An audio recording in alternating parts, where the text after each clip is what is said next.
Hi friends, இன்னைக்கு dummy ஃபில்லிங்ஸில் குஸ்கா எப்படி செய்கிறதுன்னு பார்க்க போகிறோம். அதுக்கு தேவையான பொருள்லாம் எடுத்து வச்சுருக்கு. இப்போ ஸ்டவ்வில் ப்ரெஷர் குக்கரை வச்சு ஆயிலும் கீயும் வச்சுக்கணும். ஃபஸ்ட்டு அதை வச்சாச்சு. அதுக்கப்புறம் பிரியாணி மசாலா ஐட்டம்ஸ் எடுத்து வச்சுருக்கோம் ஒரு பிளேட்டில். அதில் பிரியாணி இலை, மராட்டி மொக்கு, அனாசி மொக்கு, அதுக்கப்புறம் பட்டை, லவங்கம், சோம்பு, கசகசா, கல்பாசி எல்லாம் எடுத்து அதை அந்த ஆயிலில் போட்டு நல்லா ஃப்ரை பண்ணிடுவேன்.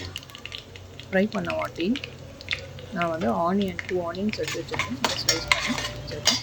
அதை நெக்ஸ்ட்டு ஆட் பண்ண போகிறோம்.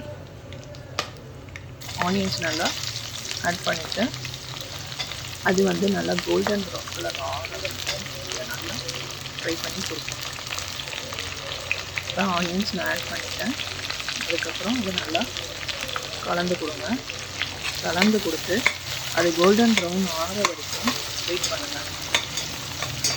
வெயிட் பண்ணணும். நல்லா கலந்து கொடுங்க.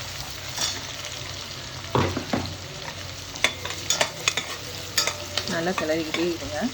அதுக்கப்புறம் காரத்துக்காக 3 பச்சை மிளகாய் கீறி வச்சுருக்கேன். அதை இந்த ஸ்டேஜில் நம்ம ஆட் பண்ணிக்கிறோம். ஆட் பண்ணி அதையும் ஆட் பண்ணிக்கோங்க. இஞ்சி பூண்டு பேஸ்ட் அரைச்சிக்கணும். அதுக்கு பூண்டு ஜாஸ்தியாக இருக்கும். பூண்டு ஜாஸ்தியாக இருக்க மாதிரி பார்த்துக்கோங்க. இஞ்சி அதை விட கொஞ்சம் கம்மியாக இருக்கணும். இந்த பேஸ்ட் அரைச்சி வச்சுருக்கோம். அதை இது கொஞ்சம் ஓரளவு நல்லா வதங்கின மாதிரி இஞ்சி பூண்டு பேஸ்ட்டு நம்ம ஆட் பண்ணணும்.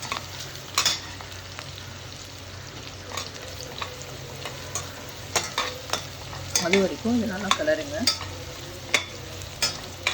இஞ்சி பூண்டு பேஸ்ட் போட்ட வாட்டி அதை நல்லா கலந்து கொடுப்போம். ஏன்னா அது அடியில் போய் பிடிக்கும். அதுக்காக அதை நல்லா கிளறி கொடுங்க. இப்போ ஆனியன் வதங்கிறதுக்கு விடணும். கோல்டன் ப்ரௌன் கலர் ஆற வரைக்கும் அதை நம்ம நல்லா வதக்கிட்டே இருக்கணும். இஞ்சி பூண்டு பேஸ்ட் போட்ட வாட்டி அதுக்கு அடியில் பிடிக்கும். அது பிடிக்காத மாதிரி நல்லா கலந்து கொடுங்க.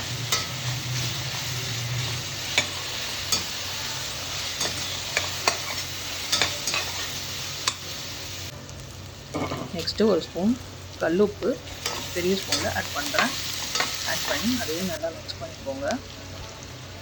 அதுக்கப்புறம் 4 தக்காளி நல்லா ஸ்லைஸ் பண்ணி வச்சுருக்கேன். அதை நெக்ஸ்ட்டு ஆட் பண்ண போகிறோம்.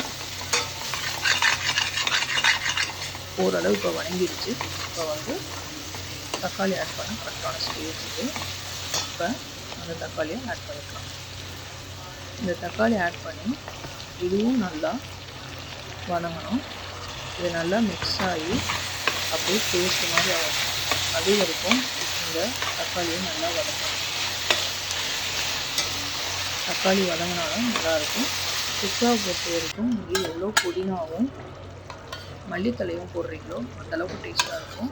இதில் நம்ம தயிர் ஒரு 3 ஸ்பூன் ஆட் பண்ணிக்கிறேன்.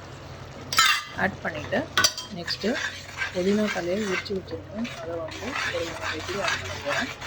அப்புறம் கொத்தமல்லி தலையும் கட் பண்ணி வச்சுருக்கேன். அதையும் நெக்ஸ்ட்டாக ஆட் பண்ண போகிறோம். ஃபஸ்ட்டு புதினா போட்டாச்சு.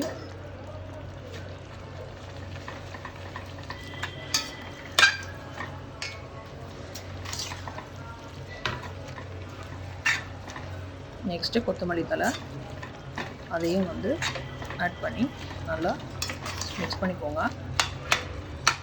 மிக்ஸ் பண்ணிவிட்டு இது நல்லா ஒரு கிரேவி கன்சிஸ்டன்சிக்கு வரும்.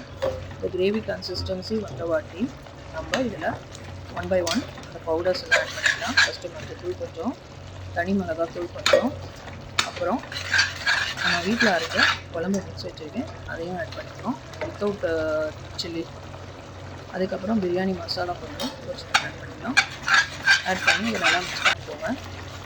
மிக்ஸ் பண்ண வாட்டி நெக்ஸ்ட்டு நான் மெஷர் பண்ணி வச்சுருக்கேன் தண்ணி.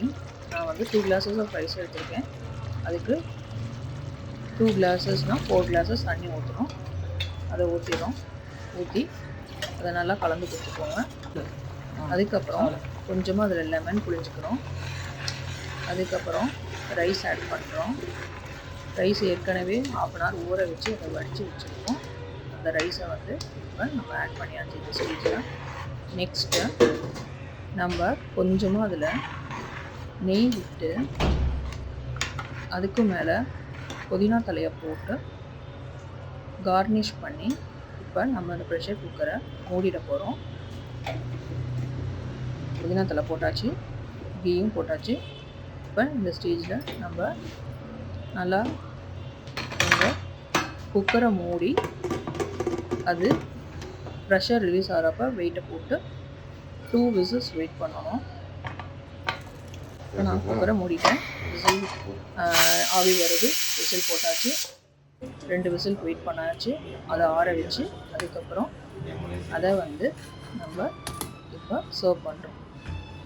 இது இப்போ குஸ்கா